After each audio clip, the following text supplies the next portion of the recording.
ETF index mutual funds నేర్చుకుని stock మార్కెట్లో రాణించాలనుకుంటున్నారా? వెంటనే ఈ నెంబర్కి కాల్ చేయండి. రమ్మగారు, సాధారణంగా మనం మనుషులు పగ తీర్చుకుంటూ ఉంటారు. ఎప్పుడు ఎవరిని ఏమందామా, మనల్ని ఏదైనా ఒక మాట అన్నారు అంటే ఇమీడియట్గా అనేసేవాళ్ళు కొంతమంది. అయితే సమయం కోసం వేచి చూసి అమ్మ అప్పుడు నాకు టైం వచ్చింది అని పగ తీర్చుకునే వాళ్ళని చూస్తాం కదా. జంతువుల్లో కూడా ఇలా ఉంటాయా? ఎందుకుండవు? జంతువులు పగ తెచ్చుకుంటాయి. తీర్చుకుంటాయి. పాము పగబడుతుందని చెప్పుకోవాలి మనం. పాము వింటా ఉంటాయి. ఏమిటో అంతే, దేవతా సర్పాలు అయితే కానీ మామూలు పాములకి ఏం తెలుస్తుంది? మనం ఆ కథలన్నీ నమ్మం.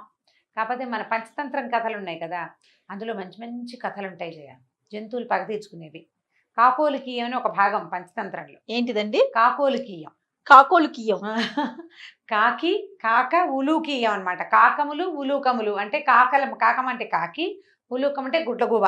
ఓ, ఆ రెండిటి ఫైటు బాగుంటాయి ఆ కథలు కూడా. అందులో కొన్ని చిత్రమైన కథలు చెప్తారు.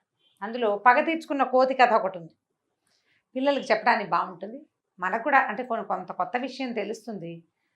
మనుషులు ఇలా చేస్తారు, చేసేవాళ్ళని మనం చూస్తుంటాం. సినిమాల్లో చూడమా మనం పగ తీర్చుకోవటం. అవునండి. అంత్యంలో చివరికి మొదటంతా ఏదో కాన్స్పిరసీ బాగా జరుగుతూ ఉంటుంది, చివరిలో బయటపడుతుంది వీడికి ఏదో పూర్వ చరిత్ర ఉంది, వాడు అందుకే దీని వీళ్ళ మీద పగ తీర్చుకున్నాడు అని. శకుని కథ ఒకటి బాగా మనం తెలుసుకుంటాం. అతను పగ తీర్చుకున్న కథే కదా అది. అయితే చెప్దాం. ఒక రాజుగారి దగ్గర, రాజుగారికి బోళ్ళంతమంది మగపిల్లల సంతానం ఉన్నారు, పిల్లలు. అయితే ఈ పిల్లలకి కాలక్షేపంగా ఉండటం కోసం ఒక కోతుల మందని ఈ రాజాస్థానంలోనే వాళ్ళ ఉద్యానవనాల్లోనే పెంచేవాళ్ళట. కోతుల మంద ఒకటి ఉండేది పిల్లలు ఆడుకోవడానికి. అక్కడి నుంచి దీంతో పాటు మేకల్ని గొర్రెల్ని కూడా పెంచేవాళ్ళు. పిల్లలు ఎక్కి తిరగడానికి మేకలు. ఇప్పుడు 4-5 ఏళ్ల పిల్లాడు ఉన్నాడు అనుకో, వాడు ఈ భవనం నుంచి ఇంకో భవనానికి వెళ్ళటానికి ఒక మేక ఉండేది. ఆ మేక మీద ఎక్కి తిరిగేవాడు. ఈ కోతులు మేకలు 2 మందలు చాలా యథేచ్ఛగా రాజభవనంలో తిరుగుతూ ఉండేవి. పెద్దగా అడ్డుకట్ట వేసేవారు కాదు వాటికి. మేకల్ని ఎక్కి తిరుగుతుండేవాళ్ళు, పాలు తీసేవాళ్ళు, వాటికి పిల్లలు పుడుతుండేవి, అదిలిచ్చేవాళ్ళు. ఇటు నుంచి అక్కడికి వెళ్ళడానికి కొంచెం అటు ఇటు. ఇప్పుడు మేకలు కొద్దిగా ఏమిటంటే వాసన వస్తుంది కాబట్టి ఇంట్లో లోపలికి పోనీయకుండా వాటిని బయట ఉంచేవాళ్ళు. కోతులు కొంచెం స్వతంత్రంగా లోపలికి పోతాయి కదా, అన్నీ తీస్తూ ఉంటాయి. కానీ ఏమిటంటే ఇళ్లలో ఉండటం అలవాటైన కోతులు అల్లరి చేయవు.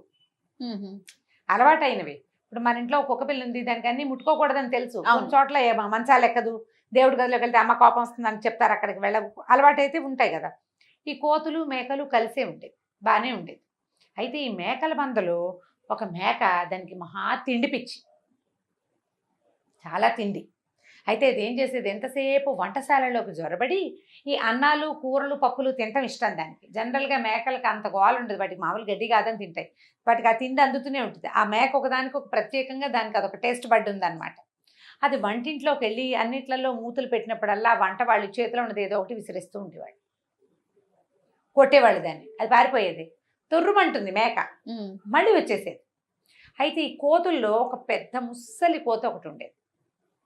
ఈ ముసలి కోత అనేది, ఏమర్రా మనం ఈ ఇంట్లో ఇక్కడ ఉంటున్నాము, మన పీడకలు వస్తున్నాయిరా నాకు, ఈ మేక ఉంది చూసావా ఎంతసేపు వంటింట్లోకి వెళ్తుంది, దీనివల్ల ఎప్పుడో మన కొంప మునుగుతుందిరా. అది ఇప్పుడు వాళ్ళు అవి ఇవి విసిరేస్తున్నారా, చేతికి అందింది విసిరేస్తారు. ఓనాడు ఎప్పుడైనా కనుక ఆ పొయ్యిలో నుంచి ఏదైనా ఒకటి విసిరేశారంటే ఈ మేక వల్ల అంటుకుంటుంది, మన జాతికి ప్రమాదం వస్తుంది అని అనేది. అంటే మిగిలిన కోతులని ఎక్కిరిచే ముసలి తాతకి అన్ని దిక్కుమాల ఆలోచనలు వస్తాయి, చాదస్తపు మాటలు మాట్లాడుతుంది. నీకు అంత భయం అయితే నువ్వు హాయిగా మేము ఇక్కడే ఉంటామంటే, కోత అనేది మనం ఇళ్లలో ఉండేవాళ్ళం కాదురా, చెట్ల మీద ఉండాలి, ఈ బిల్డింగుల్లో ఉండకూడదు. మనం రాజు ఏదో సరదాగా తెప్పించాడు, మన దారిని మనం పోదాం, ఎవరో ఒకటిలో ఇద్దరు ఉంచుకుంటాడు, ఒక కోతో 2 కోతలో ఉంటాయి ఆ పిల్లల ఆటకి. కాస్త పెద్ద అయ్యాక ఇంకో పిల్లను కానీ ఇక్కడ వారేసి మనం వెళ్ళిపోతే సరిపోతుంది.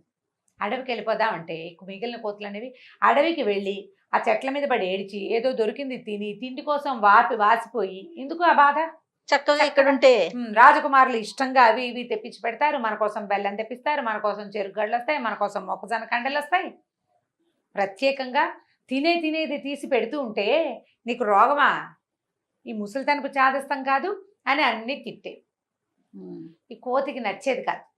కొన్నాళ్ళు పోయాక దానికి విసుగు పుట్టింది, వీళ్ళకి చెప్పైతే అర్థం కాదు, నేనైనా వెళ్ళిపోతా ఇక్కడి నుంచి, నా వంశం తాలూకు నాశనాన్ని నేను కంటితో చూడను అని చెప్పి అడవిలోకి వెళ్ళిపోయిందట.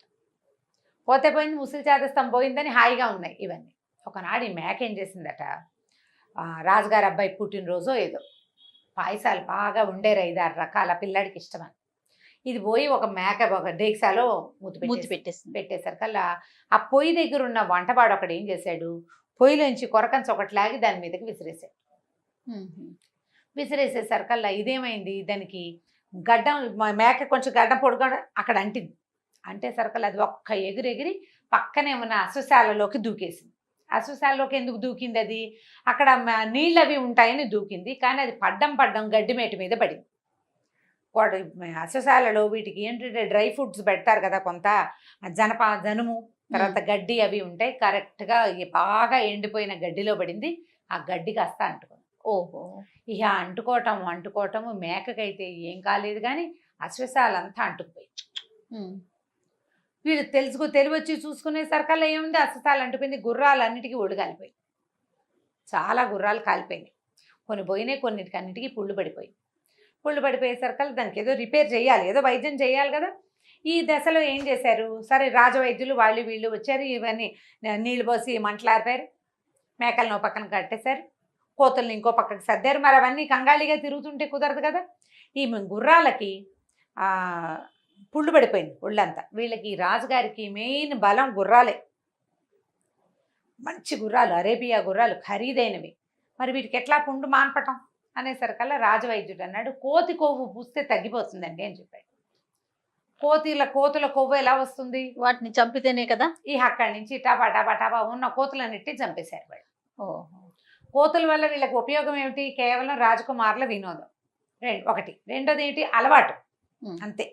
ఇప్పుడు గుర్రాలు అవసరం కదా, అది గుర్రాలు చాలా తీవ్రమైన అవసరం కాబట్టి కోతులన్నిటి చంపేసేసి కొవ్వు పూసేసి అక్కడి నుంచి ఈ ఊళ్ళలో తిరిగే కాకులు పిచ్చుకలు అవన్నీ ఉంటాయి కదా, అవి అడవి వైపుకి వెళ్ళి చిన్న పొన్న పిల్లలు 1-2 కోతి పిల్లలు కూడా వాళ్ళు బతకనివ్వాలి. వాళ్ళ దగ్గర ఉన్న మొత్తం కోతుల్ని చంపేసి ఆ కొవ్వు తీసి ఈ గుర్రాలకు పట్టించుకున్నారు. గుర్రాల పుళ్ళు మానిపోయినాయి, కోతులు ఒక్క పిల్ల కూడా లేకుండా పోయింది. ఈ ఊళ్ళో ఉన్న కాకులు కుక్కలు నక్కలు ఇక్కడ తిరిగేవి అన్నీ పోయి అడవిలో చెప్పుకున్నాయి. రాజుగారు చూడు ఎంత పని చేశాడు, ఈనాళ్ళు ముద్దుగా పెంచి కోతులన్నింటినీ చంపేశారు అని చెప్పుకునేసరికల్లా అడవిలో ఉంది కదా ముసలి కోతి, దానికి తెలిసిపోయింది. అయ్యో నా వంశం అంతా నిర్వంశం అయిపోయిందో అని ఏడ్చింది. శోకాలు పెట్టి ఏడ్చింది. ఏం చెయ్యాలి, అట్లా ఏడుస్తూ అలా నడుచుకుంటూ తను ఉన్న ప్లేస్కి కాక ఇంకా ఎక్కడికో వెళ్ళిపోయింది. ఏడుస్తూ వెళ్ళిపోతే వెళ్ళగా ఏడవగా దాహం వేస్తుంది. సరే ఏమైంది, ఆ అడవిలో మధ్యలో ఒక పెద్ద కొలను ఉంది. ఆ కొలను దగ్గరికి వెళ్ళి మంచినీళ్ళు తాగుదాం అనుకుంది. కానీ ఏడుస్తోంది, కానీ దాని బుద్ధి కుశలమైంది. ఆ చెట్టు ఏ చెట్టు మీద కూర్చుందో ఆ చెట్టు మించి దిగి కిందకి చూడబోయేసరికల్లా చాలా జంతువుల కాళ్ళ గుర్తులు చెరులోకి ఉన్నాయి. ఆ సరోవరంలోకి బయటికి ఒక్క గుర్తు కూడా లేదు. ఇప్పుడు చెరువులోకి మనుషులో జంతువులో వెళ్తే వెళ్ళింది వచ్చేది ఉండాలి, అంటే పాదం గుర్తు ఇటున్నది ఇటు ఉండాలి కదా, వెనక్కి ఉండద్దు. ఏమిటో అన్ని వెళ్ళే గుర్తులేవి వచ్చే గుర్తులేవి, ఏమిట్రా ఇది అని ఆలోచించింది. ఇందులో ఏదో ఉంది, ఏ జంతువో పిచ్చని తెలియంది వెళ్తే అందులోకి వెళ్ళిపోతోంది అంతే. లోపల జంతువో రాక్షసుడో ఏదైనా జలచరమో ప్రమాదం ఉందని ఏం చేసింది, అటు ఇటు వెతుక్కుని ఒక ఇంత రెల్లు పొద ఏదో కనపడితే, ఒక పెద్ద రెల్లు స్ట్రాలాగా ఉంటాయి రెల్లు, అది తీసుకొచ్చి చెట్టు కొమ్మను కూర్చుని నీళ్లలోకి ఒళ్ళను గుచ్చి పైన కూర్చుని పీల్చడం మొదలుపెట్టింది. మంచినీళ్ళు కావాలి దానికి. ఇంతలో అడవిలో ఈ చెరువు నుంచి బుడుంగ్ అని శబ్దమైంది. ఒక రాక్షసుడు బయటకు వచ్చాడు. ఎవరు మంచినీళ్ళు తాగుతోందని చూశాడు. కోతి కిందకి నీళ్ళలోకి వస్తేనే వాడు పట్టుకోగలడు. వాడి మెళ్ళలో ధగమని మెరుస్తూ ఒక హారం ఉంది ఆ రాక్షసుడి మెళ్ళలో. పైకి లేచి, ఊరిని కోతివే నీకెంత తెలివి, ఆహారం కోసం నేను ఇక్కడ కూర్చుని ఉంటాను, లోపలికి వచ్చిన జంతువుని తీసేసుకుంటాను, కానీ నీలాంటి తెలివైన వాడి మీద చెయ్యటం నాకు ఇష్టం లేదు, అసలు ఒక్క జంతువుకి తెలివి ఉండదు, నీకెంత తెలివిరా ఆహా అని ఆశ్చర్యపోయాడు. ఈ రాక్షసుడు కోతి కొంచెం ఫ్రెండ్షిప్ చేసింది. నువ్వు ఎక్కడి నుంచి వచ్చావు ఏమిటి అని అడిగితే, ఇట్లా నాకు ఇదంతా పాడైపోయింది, నా కుటుంబం అంతా పోయింది, నా వంశం నిర్వంశం అయిపోయింది, రాజు వల్ల దుర్మార్గుడు అన్నాక తట్టింది కోతి. ఏమంది, మరి నీకు ఆహారం కావాలి, సంవత్సరం దాకా నువ్వు అడగకుండా ఉండే ఆహారాన్ని సమర్పిస్తాను, కావాలా నీకు అని అడిగింది. రాక్షసుడు సరే అన్నాడు. అయితే నీ మెళ్ళలో ఉందే ఆ గొలుసు, అది తీసి నాకు ఇవ్వు, అది తీసి నా చేతికి, నీకు ఎంత ఆహారం ఇక చాలు బాబోయ్ అనేంత ఆహారాన్ని చూపిస్తాను నీకు నేను అనేసరికి కొంత ఫ్రెండ్షిప్ చేసిందిగా. కోతి తెలివైందని తెలిసిపోయింది రాక్షసుడికి. ఆ మెడలో నుంచి ఆ ధగధగలాడే రత్నాల హారాన్ని ఎత్తి కోతి చేతిలో పెట్టాడు. కోతి మెడలో రత్నాల హారం వేసుకుని చక్కగా సరాసరి ఊళ్ళోకి వెళ్ళిపోయి రాజుగారికి కనపడింది. రాజుగారు బాగా చెరిపాడు. అబ్బో ఎక్కడి నుంచి వస్తున్నావు, నువ్వు ఎక్కడున్నావు, ఏమిటి ఇట్లా అయింది చూసావా అనేసరికల్లా అవును నా వంశం అంతా పాడైపోయింది. అయితే ఏమైందిలే, మీరు ఎన్నాళ్ళు మమ్మల్ని పెంచారు, మీ మేలు కోరుతాను నేను. వాళ్ళు పిచ్చి వెధవులు, మేమందరం వెళ్దాం రా అంటే రండిరా అంటే కొంతమంది అయినా నాతో పిల్లలైనా రాలేదు. సరే వాళ్ళ దశ ఎట్లా ఉంది, పోనీలే రాజసేవకులం కదా మేము, నీకు ఉపయోగపడ్డామని మర్యాదగా మాట్లాడు. ఆ రాజు ఆనందించాడు. దాని మెడలో ఉన్న రత్నాల హారం మీదే ఉంది ఆయన దృష్టి. ఏమిటి ఎక్కడిది హారం, ఎంతో బాగుంది, భలే బాగుంది అన్నాడు. అనేసరికల్లా ఫలానా ఒక చెరువు ఉంది అడవిలో. ఆ చెరువులో సూర్యోదయంతో లోపలికి అందరూ కుటుంబం అంతా ప్రవేశిస్తే అందరికి తలా ఒక హారము దొరుకుతుంది. దాని నిండా రత్నాల హారాలే. దానికి ఒక మంత్రం ఉంది, నేను ఆ మంత్రం చెప్తాను, నీకు ఇష్టమైతే రా అని చెప్పేసరికి రాజుకు రత్నాల హారం చూస్తే సరదా రాదు. ఆ హారాన్ని పరిశీలించారు. అసలు మనకు దొరికేది కాదు, అది అపూర్వమైన హారం. ఎంత ఖరీదు ఉంటుంది. మొత్తం పరివారం అందరికీ తలా ఒక వస్తువు వస్తే ఆ వస్తువులన్నీ రాజువే. ఎంత చెరువు ఏమిటి కనుక్కున్నారు. చాలా పెద్ద చెరువు, అందులోకి ప్రవేశించారు.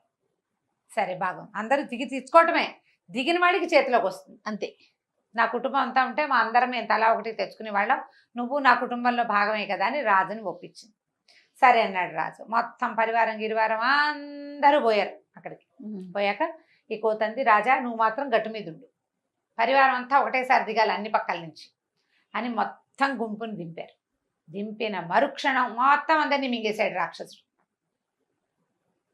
నగలేవు, నాణ్యాలు లేవు. లోపలికి వెళ్ళిన వాడెవడు బయటికి రాలేదు. లబలబలాడిపోయాడు రాజు. ఏది నా వాళ్ళంతా ఏం చేసేసావంటే, నువ్వు చేయలేదా నా వాళ్ళందరినీ? బతుకున్న వాళ్ళని చంపి బతుకున్న కోతుల్ని నువ్వు గుర్రాలకు వైద్యం చేయించావు. నా వంశం నిర్వంశం అయినప్పుడు నేను ఏడవలేదా? నన్నెందుకు బతికించాడు? నువ్వు ఒక్కడు, ఈ అందరూ పోతే ఒక్కడే ఉండటం ఎంత కష్టమో నీకు తెలియచేయాలని చేశాను. ఈ రత్నాల హారం కూడా నాది కాదు, అతనిని మెళ్ళ తెచ్చి తీసి విసిరేసింది కోతి లోపలికి. ఇది కూడా నీకు దక్కదు, నన్ను చంపేసినా సరే ఇప్పుడు నువ్వు ఈ హారం మాత్రం నీకు దక్కదు. నీకు కుటుంబము లేదు, హారం లేదు. తీసి విసిరేసేసి లోపలికి వెళ్ళిపోయింది. నీళ్ళలోకి వెళ్తే రాక్షసుడు తీసేసుకుంటాడు, అది వాడిది కదా. ఆహారం ఇంకా అడగకుండా సరిపోయింది. రాజు ఏడుస్తూ వెనకాలకి వెళ్ళిపోయాడు. మొత్తం కుటుంబం అంతా పోయింది ఒక్క దెబ్బకి. ఈ కోతి పగ తీర్చుకుంది అనమాట. అది ముందు బుద్ధి చెప్పింది దాని కుటుంబం వినలేదు. పెద్దవాళ్ళు చెప్తే వినాలి ఖచ్చితంగా. లేకపోతే ఇప్పుడు ఇప్పుడు కోతి తీర్చుకున్న పగ తీర్చుకునే ప్రయత్నాలు చేయకూడదు మనం. అది కాదు చేయవలసింది. ఒక పెద్దవాడు ఎందుకు చెప్తున్నాడు అనేది మనం కొద్దిగా ఆలోచించి కొంతైనా దానికి గనక ఒప్పుకుంటే ఇలా నిర్వంశమైపోకుండా, ఇంత చెడిపోకుండా, సంసారాలు పాడైపోకుండా పెద్దవాళ్ళు చాలా అవసరం. సలహా చెప్పేవాళ్ళు తప్పకుండా కావాలి. ఇప్పుడు మనం ఏమనుకుంటాం అంటే సలహా చెప్పడానికి ఎవరో ఒకళ్ళు దొరుకుతారు అనుకుంటాం. వాళ్ళు మన సొంత వాళ్ళు కాదు, మనకి మాట చెప్తారంతే. మన మీద ఆపేక్ష ఎందుకు ఉంటుంది ఎవరికైనాను? అంతే కదా, ఉండదు కదా. మనం కాదు రమగారు, ఇప్పుడు మనం చెప్తే మన వైపు చెప్తారు బయట వారైతే. అదే మనం ఇప్పుడు మనకి ఎవరితో అయితే ఇష్యూ ఉందో వాళ్ళు చెప్తే వాళ్ళ వైపు చెప్తారు. అదే మన మనుషులకే కదా మన గురించి తెలుస్తుంది. అవును, మన పూర్తిగా మన మయ్యలు కోరేది మన పెద్దవాళ్ళే. కాబట్టి పెద్దల మాట చద్ది మూట, తప్పకుండా పెద్దవాళ్ళ మాట వినాలి. పెద్దవాళ్ళు చెప్పినట్టు చెయ్యాలి అని చెప్పడానికే ఈ కథని చెప్పబడింది అనమాట. చాలా బాగుంది రమగారు, సూపర్.